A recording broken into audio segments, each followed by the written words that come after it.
I'm Faith and I am a multimedia student at High Plains Technology Center, and welcome back to our news show.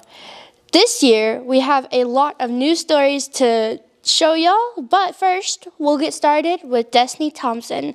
So, Destiny, can you tell us what you did for this video? So I went and interviewed Miss Borden, and then I edited her interview a little bit, then I put pictures in to show what all we actually did during the Life Happens. All right, thank you. I guess it's time to go see how that video turned out. Hi, I'm Darla Borden, and I am the Academic Center Coordinator at High Plains Technology Center. Life Happens is an event that we put on every year for our students to get a taste of life, what really happens out there, what you have to pay for, the things you have to do, how you survive on that paycheck that you get each month. Most of the students said that they thought they would try to save and invest. Several students said they definitely would think before they had children to try to make sure that they could, handle the finances of that situation. I think the favorite part overall was that we had a highway patrolman walking around that was giving tickets. We had several different booths this year. The first thing students had to do was go to the bank after they got their pay stub, set up their bank account. Their pay stubs also are based on their career pathways here at High Plains. It is more personalized than the Life Happens events or reality checks that other schools do, where you just randomly draw what your career is. It's actually based on what students are studying. So it makes it a little more personal. They go secure housing. Real Estate Solutions came, helped with that. They had 4 people here. After that, the students would go secure their vehicles. Barbara Dyson Ford came. So students would secure their vehicle, what their payment was on that. Go straight to the insurance, which was State Farm, Kevin Kanzler. After that, they would get groceries. If their marital status also included children, then they had to secure daycare. They would take care of that. They got broadband services from Pioneer. Northwest Electric provided the utilities. They would have to go to that booth to secure utility. At the end, we also have an SOS booth because sometimes you get in a situation you just don't have enough money to make it to the end of the month. So they were there to help. You could trade in your car for a lesser car payment, or you could secure a loan to try to get by. So I think there were a lot of financial lessons throughout the whole program.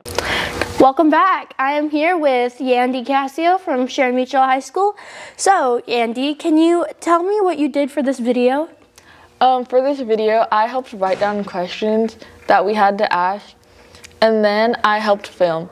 So, I had to set up the tripod, and I screwed the camera onto the tripod, and I helped videoed. And right now we're editing the video, we're cutting parts out of it, and we're adding B-roll. All right, thank you. Well, I guess it's time we go into that video.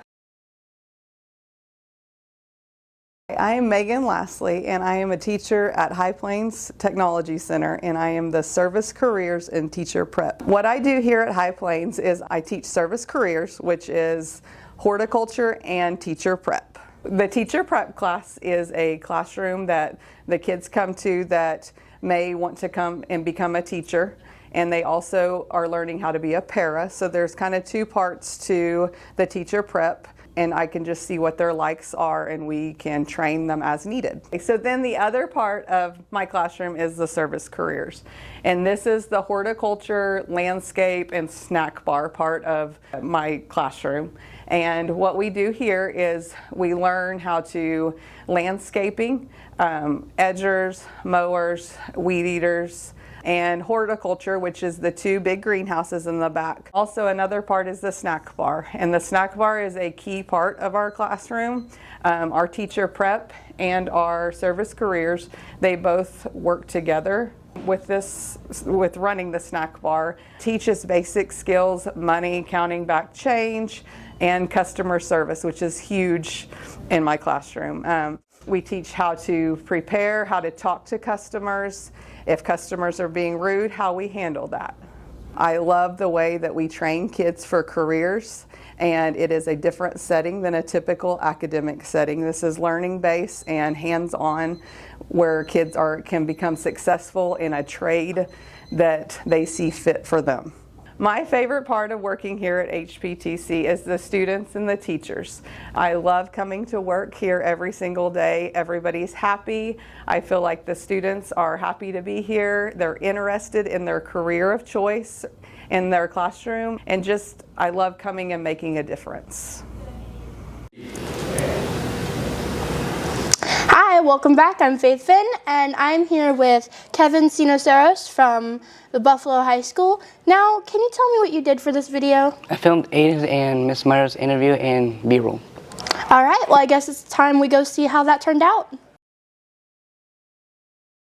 Hi, I'm Aiden Terry, a multimedia student, and here is our instructor, Miss Meyer, and we are going to be talking about the new news show. Hi, Miss Meyer. Hi, it's good to be here. So, your class is putting on this news show. What is it? So, we started this last year, High Plains Technology Center News, HPTC News, and I actually will be having two different shows. One, my afternoon students are putting it on, and another one, my morning students are putting it on. So the show is really a learning project for both of my classes. It allows them to get some real-world experience in the news industry where they're putting together their news stories. They're having to shoot them, edit them, interview, and then they put it all together as a full packaged news show. That also allows our stakeholders out in the community and in the state to let others know about really what's going on here at High Plains. What do you see as the biggest benefit for having this news show? I think that really there's a couple of benefits. First of all, for those students that are really interested in going into maybe video production or television news, obviously it's giving them some real world experience and hands-on experience. But it's not just for those students, it's really for any of my multimedia students. They are really learning some of those soft skills that they might not gain at the sending schools. Things like interview skills, how to present themselves, how to just go out and have to introduce themselves, learn how to shake people's hands, look them in the eye, talk to other people and be confident. Those are skills that really are difficult to teach and that they can use once they are finished here. They're going to be able to use that for the rest of their lives.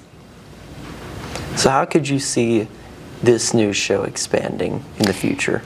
I think that just like this year, it's going to look a little bit different from last year. Last year it looked more like a hard news show. This year it's going to be more of a talk show format, but it can really morph into a lot of things. For example, in one of the stories that we're going to be looking at is the Beaver annexation with High Plains. It started out as just a news story that's going to be on this show, and we realized that we really needed more time to show that, so that's going to become a documentary. Any of these stories could morph into something like that. Eventually, one of the projects, Diesel, they have a old vehicle that I think they purchased, and eventually as they start working on that, we want that to become almost a weekly or a monthly type of a podcast or a docu-series where we can see the progress of that vehicle. So there's lots of things that we can kind of piggyback on this show. I'm Aiden Terry. This is our multimedia instructor, Miss Meyer, and that's going to wrap it up for today. Thank you. Hi, welcome back. I am here with Trevin George from Moreland and Noah Pena from Leedy. Trevin, can you tell us about the Beaver Edition? Yes, I'm working on the Beaver Egg Station video, talking about how it benefits through High Plains Technical Center and all that. All right, and I heard that there was going to be a documentary on it. Noah, can you explain more? Yeah, the documentary is going to cover how the annexation was passed, like what all went through it, what contributed to it, how it kind of helps High Plains as a whole. So, yeah. All right, thank you. Well, I guess it's time we got to go watch that short video. Well, the Beaver County annexation, what came about is the citizens in Beaver actually started with the representative out there kind of interested in Kenton Paskowski and what career tech was available, what the opportunities that were available for kids and for students and adults. And the greatest advantage for the Beaver District is that we are, I think as a state, as a career tech system in the state, it's expanding to that opportunity being to all students. We'll add construction welding and health next year. TAP is currently there. Then other programs that we're looking at would be like diesel, auto, kind of thinking mechanical type program. Benefit, I mean, once again, as an educator, it's always student based. It's benefit to kids. That's the benefit. It's been a great thing for High Plains to be a part of. I said earlier, I've done several of these, and that just the momentum and the simplicity of how the people in Northwest Oklahoma operate, and in Beaver County, you know, it's refreshing because it's what I believe. It's the reason I raised my kids here. I believe that we can, you know, that you can have a conversation. We can agree to disagree sometimes, but we do things for the betterment of our area and still do that in a respectful manner. So it's been fun to work with that county. Welcome back. I'm with Taylor Thompson today. Can you tell me what your favorite part was? Yeah, my favorite part was actually the photos. It showed a lot of what was going on. All right, thank you. I guess it's time we go see them. I'm Jennifer Dew. I'm the Director of Daytime Programs here at High Plains Technology Center, and I'm also the advisor for the SLC class. The Superintendent's Leadership class is a program that we designed to promote leadership at High Plains Technology Center. We choose a select number of students to be in that program. This year, we had, I think, 32 applicants. We chose 21, and it was probably one of the hardest years that we had selecting the superintendent's leadership class. They fill out an application, they go through an interview process, we look at their attendance, they have a reference letter from their program instructor, and then they get a reference letter from somebody outside High Plains Technology Center. Throughout the program, we promote leadership skills. We have our activities designed to build team building, and my goal is to hope they're just more comfortable in being a leader and stepping outside of their comfort zone, because for a lot of these students that applied, it's something that they don't necessarily do in their sending schools, and for the adults, it's things that they maybe didn't necessarily do when they were in high school. So just taking that step to apply is outside their comfort zone. So then we want to put them in situations to further challenge them and develop those leadership skills. I think the greatest benefit for these students is just getting to know different people, being exposed to things that maybe necessarily, some of them may not have even left Woodward before. I mean, we've had students go on these field trips and activities, and they may not have been to Oklahoma City. They may have never been. One year we went to a Thunder game. A lot of them had never been to a Thunder game. A lot of them, you know, when you go to a restaurant and you have forks and knives and spoons everywhere, they've never been exposed to that. So I just hope that out of this program they get just experiences, life experiences. Hi, welcome back again. I'm Faith N. From the multimedia class at High Plains Technology Center. I'm here with Gabe Porter. Can you tell us a bit about what you did? So we were instructing the little kids, and we were showing them what we do here, just something we do here at multimedia at High Plains Technology Center. We were just showing them along the lines of the drone technology we do, and so that was a little of controlling the drone and showing them our drone cameras. That's nice. Did you have a favorite part? The favorite part is probably when I'd show them a trick, because then they'd be like, whoa, how did you do that? All right, well, let's see if we can go watch that video real quick. Porter, a multimedia student here at High Plains Technology Center, and I'm with our instructor here, Leanne Myers. Thank you for coming. Thanks. So what was the family book fair at Horace Mann? So the librarian, she called me and asked if I could bring some of my students with our drones to demonstrate to some of their Horace Mann elementary students some of the STEM activities that we do here. It corresponded with their family night book fair. So I brought some of my students, you were one of them, along with several others, and they just demonstrated how to fly a drone, and then also talked to the younger students along with their parents and grandparents and any of the other guests that were there, the different ways that drones can be used in today's work field. What was something that your students gained from going to that? You know, I think probably the thing that I was most pleased about was how my students interacted with the younger kids there. One of my adult students that went with us, he was just Tom Kozel. He was just amazing with the young ones. He got down on his knees and he really interacted with them. And even though they couldn't fly the drones, he really instructed them on how to fly them and what all of the different controllers did to control the drone, the safety procedures, and some of that. So I think just that public speaking experience, that they really gained a lot there. Thank you so much. I'm Gabriel Porter, and this is Leanne Myers. Thank you.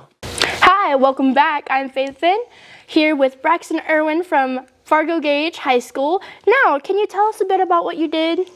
So I interviewed a counselor and a student for college day stuff we had. I interviewed the counselor about the information on the college days, mainly how many colleges were there, what they were there for, and mainly just that kind of stuff. And I asked the student how their experience was, if they planned on going to any of the colleges, and if they were, like I said before, enjoying it. All right, thank you. Well, I guess it's time we gotta go watch that video. My name is Audra Halderman. I'm the counselor of High Plains Technology Center. This is an opportunity for students to see a lot of colleges at one time. They can create a barcode and they scan that barcode with the colleges so that the colleges have their information readily and they don't have to write it on a piece of paper. They scan that barcode and then colleges can contact them at a later date to offer them information. They also have short visits with them as well, so it's beneficial to know what kind of programs they offer. My name is Camber Brecklin and I'm in the health careers class. The most interesting thing is just how involved all the colleges are. I like how all the colleges come together in one big group to help all of us seniors out. It's really beneficial to get to everybody in like different backgrounds, different interests, things like that.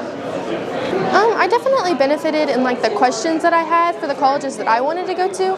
Everybody was super friendly. They helped me in like multiple questions. Like some people feel dumb to ask certain questions. I definitely found out a lot.